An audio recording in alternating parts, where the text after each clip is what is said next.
Good morning friends. இது உங்கள் friends academy daily கண்டவர்ஸில் இன்றைக்கி என்ன பார்க்க போகணும்னு பார்த்தீங்கன்னா டிசம்பர் 20 சனிக்கிழமை என்ன கண்டவர்ஸ் தான் பார்க்க போகிறோம். இதுக்கு முன்னாடி நம்ம டெய்லி கண்டவர்ஸ் வீடியோ அப்லோட் பண்ணியிருக்கோம். பார்க்காதவங்க பார்த்து நோட்ஸ் எடுத்து வச்சுக்கோங்க. அது மட்டும் இல்லாமல் நம்ம சேனலை சப்ஸ்கிரைப் பண்ணி சப்போர்ட் பண்ணுங்கள். முடிஞ்சளவு உங்கள் ஃப்ரெண்ட்ஸாக ஷேர் பண்ணுங்கள்.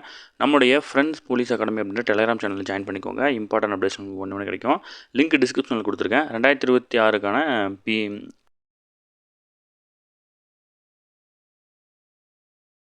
விருப்பமுள்ள மாணவர்கள் இமீடியட்டாக ஜாயின் பண்ணிக்கோங்க. சரிங்களா? வாங்க ஃப்ரெண்ட்ஸ், கண்டபஸ் பார்த்துடலாம்.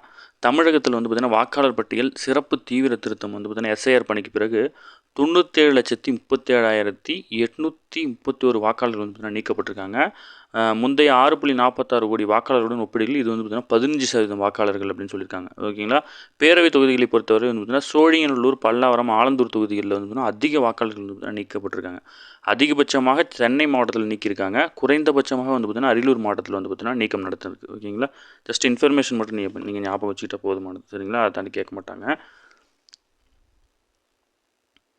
அடுத்து வந்து பார்த்தீங்கன்னா சென்னை மாநகராட்சியில் வந்து பிட்புல், ராட்வீலர் போன்ற வெளிநாட்டு ரக நாய்களை வந்து பார்த்திங்கன்னா வளர்ப்பதற்கு வந்து பார்த்திங்கன்னா தடை விதிக்கப்பட்டிருக்கு. ஓகேங்களா? அதை மீறி அந்த வகை நாய்கள் வளர்த்தால் ரூபாய் 1 லட்சம் வரை வந்து பார்த்திங்கன்னா அபராதம் விதிக்கப்படும் என வந்து பார்த்திங்கன்னா சென்னை மாநகராட்சி வந்து பார்த்திங்கன்னா அறிவித்திருக்காங்க.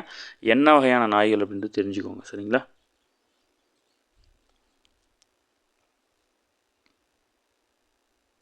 அடுத்தது வந்து பார்த்திங்கன்னா ஒரு முக்கியமான ஆர்டிக்கல் 2025ஆம் ஆண்டுக்கான சிறந்த சொல்லாக, ஓகேங்களா, பேராசோஷியல் அப்படின்ற சொல்லை வந்து பார்த்திங்கன்னா கேம்பிரிட்ஜ் அகராதி வந்து பார்த்திங்கன்னா அறிவிச்சிருக்காங்க. இந்த சொல் வந்து பார்த்திங்கன்னா ஒரு நபருக்கும் அவர் அறியாத பிரபலமான ஒரு நபருக்கும் இடையே வந்து பார்த்திங்கன்னா உணர்வுபூர்வமான தொடர்பை வந்து பார்த்திங்கன்னா குறிக்குது. ஓகேங்களா? அதேமாதிரி வந்து பார்த்திங்கன்னா இன்னொரு முக்கியமான வந்து பார்த்திங்கன்னா டிக்ஷனரி.com அப்படின்னு வந்து 627 அப்படின்ற சொல்லை வந்து பார்த்திங்கன்னா 2025ஆம் ஆண்டுக்கான சிறந்த வார்த்தையாக அறிவிச்சிருக்காங்க. ஓகேங்களா? இந்த சொல் பொறுத்தளவு வந்து பார்த்திங்கன்னா டிக்டாக் மற்றும் இன்ஸ்டாகிராம் போன்ற சமூக வலைதளங்கள் மூலமாக வந்து பார்த்திங்கன்னா பிரபலமாயிருக்கு. இந்த சமூக ஊடகங்களின் கலாச்சாரத்தின் ஆபத்தையும் அர்த்தமற்ற தன்மையும் குறிக்குது. இந்த சொல் வந்து 67 என்று உச்சரிக்கப்படும் போது அப்படி இப்படி ஒருவேளை இது ஒரு குழப்பமான ஒரு கான்செப்டை சொல்கிறது. ஓகேங்களா? இது வந்து பார்த்திங்கன்னா நீங்கள் டிஎன்எஸ்ஆர்பிஎஸ்சி இல்லை இடியம்ஸில் படிச்சிருப்பீங்க. 6 or 7 அப்படின்ட்டு. அது வந்து பார்த்திங்கன்னா ஒரு டபுள் மைண்டு, ஒரு குழப்பத்தை குறிக்கிறது. ஓகேங்களா? அடுத்தது கேலிஸ் அகராதி வந்து பார்த்திங்கன்னா வைப் கோடிங் அப்படின்ற வார்த்தையை வந்து பார்த்திங்கன்னா பயன்படுத்துகிறாங்க. 2025ஆம் ஆண்டுக்கான சிறந்த வார்த்தையை வந்து பார்த்திங்கன்னா அறிவிச்சிருக்காங்க. ஓகேங்களா? அதாவது இது வந்து பார்த்திங்கன்னா செயற்கை நுண்ணறிவை பயன்படுத்தி வந்து பார்த்திங்கன்னா ஒரு கோடிங் ரெடி பண்ணுறது. ஓகேங்களா? இதுதான் அதோட முக்கியமான கான்செப்ட். ஓகேங்களா? ஜஸ்ட்டு சும்மா தெரிஞ்சுக்கோங்க. ஏன்னா இதெல்லாம் நீங்கள் டிஎன்பிசியில் இந்த மாதிரிலாம் கேட்குறாங்கன்றனால அதையும் பார்த்துட்ருக்கோம். அதாவது விபிஜி ராம்ஜி மசோதா அப்படின்னு சொல்லக்கூடிய பொது பயன்பாட்டுக்கான அணுசக்தி துறையில் தனியார் துறை பங்களிப்பை அதிகரிக்கும் மசோதா வந்து பார்த்திங்கன்னா காப்பீட்டுத் துறையில் 100% அந்நிய நேரடி முதலீடு அனுமதிக்கும் சட்ட திருத்த மசோதா, மணிப்பூரின் சரக்கு சேவை வரி 2வது திருத்த மசோதா, மத்திய கலால் சட்ட திருத்த மசோதா மற்றும் சுகாதார பாதுகாப்பு மற்றும் தேசிய பாதுகாப்பு மசோதா, நிதி ஒதுக்கீடு மசோதா மற்றும் வழக்கற்று போன 74 சட்டங்களை ரத்து செய்யும் மசோதா ஆகிய 8 மசோதாக்கள் வந்து பார்த்திங்கன்னா மக்களவையில் குளிர்கால கூட்டத்தொடரில் வந்து பார்த்திங்கன்னா நிறைவேற்றப்பட்டிருக்கு. ஓகேங்களா? அடுத்தது அமெரிக்காவின் தகவல் தொடர்பு செயற்கைக்கோளை இந்தியாவின் LVM-3 ராக்கெட் மூலம் வரும் டிசம்பர் 24ஆம் தேதி வந்து விண்ணில் செலுத்த இஸ்ரோ திட்டமிட்டிருக்காங்க. இந்த விண்வெளி ஆய்வு மையத்தின் இஸ்ரோவோடைய கீழ் செயல்படும் நியூ ஸ்பேஸ் இந்தியா லிமிடெட் அப்படின்ற நிறுவனம் வந்து வெளிநாட்டு செயற்கைக்கோள்கள் வந்து விண்ணில் அனுப்பும் வர்த்தக நடவடிக்கைகள் வந்து பார்த்திங்கன்னா மேற்கொள்ளுது. இந்த நிறுவனம் இதுவரை 430க்கும் மேற்பட்ட வெளிநாட்டு செயற்கைக்கோள்கள் வந்து வெற்றிகரமாக செலுத்தியிருக்காங்க. ஓகேங்களா?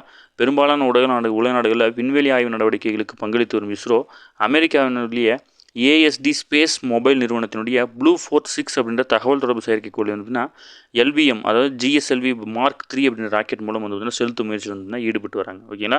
இதற்கான புரிந்துணர்வு ஒப்பந்தம் வந்து இருதரப்பு முடிய மேற்கொள்ளப்படுது. இதன்படி ப்ளூ ஃபோர்ட் 6 செயற்கைக்கோள் வந்து LVM-3 ராக்கெட் மூலம் ஸ்ரீஹரிகோட்டாவில் உள்ள 2வது ஏவுதளத்தில் டிசம்பர் 24ஆம் தேதி காலை 8:55 மணிக்கு வந்து விண்ணில் ஏவப்பட இருக்குது. ஓகேங்களா? அது மட்டும் இல்லாமல் இஸ்ரோ இதுவரை விண்ணில் செலுத்தியதிலே இதுதான் வந்து பார்த்திங்கன்னா அதிக எடை கொண்ட செயற்கைக்கோள். ஓகேங்களா? தான் பாகுபலி அப்படின்னு சொல்லுவாங்க இந்த ராக்கெட்டை. 24ஆம் தேதி அன்றைக்கி நியூஸில் வந்து பார்த்திங்கன்னா டீட்டெயிலாக வந்திருக்கும். அப்போ பார்த்து நோட்ஸ் எடுத்துக்கலாம். சரிங்களா? முடிஞ்ச அளவு டிஎன்பிசி